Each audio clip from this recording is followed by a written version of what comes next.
السلام علیکم viewers, welcome to Syeda Khanum Bukhari YouTube channel. لاکھوں درود و سلام محمد و آل محمد پر۔ ویورز، آج کل ہر طرف رمضان المبارک میں لگنے والے چاند گرہن کی باتیں ہو رہی ہیں۔ رمضان کا چاند رحمتوں اور برکتوں والا چاند ہوتا ہے۔ رمضان کے پورے چاند کو گرہن لگنا بڑی ہی امپورٹنٹ اور اہم بات ہے، اور آج کل ہر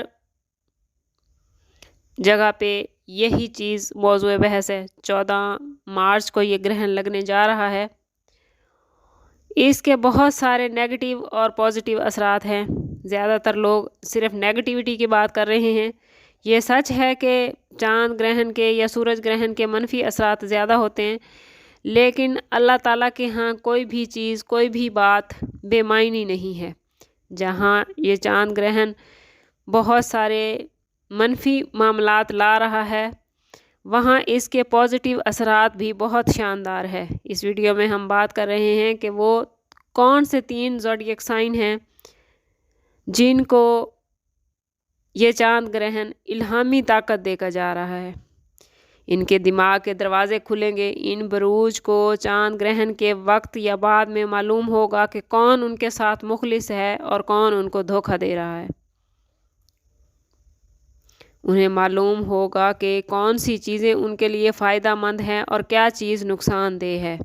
ان بروج کے افراد کوشش کریں کہ خود کو حاضر دماغ رکھیں، پرسکون رہیں اور آرام دہ نیند لیں، کیونکہ ان کو اللہ کی طرف سے اس وقت میں الہام ملیں گے، غیبی اسباب ملیں گے، راستے ہموار ہوں گے۔ گرہن کے وقت پرسکون رہنا ان کو کوئی غیبی پیغام یا الہام دے سکتا ہے۔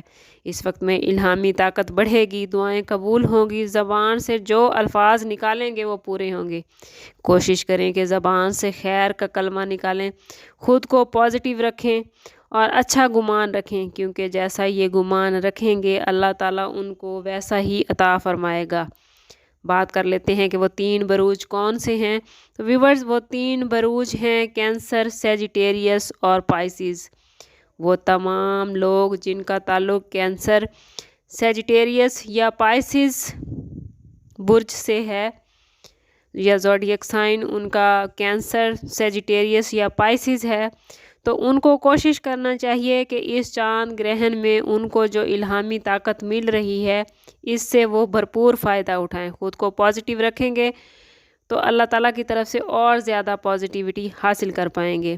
اللہ تعالیٰ آپ کے لیے خیر کے معاملات بنائے، آپ لوگوں کی دنیا اور آخرت کو آسان بنائے۔ ملتے ہیں کسی اگلی ویڈیو میں، تب تک کے لیے اللہ حافظ۔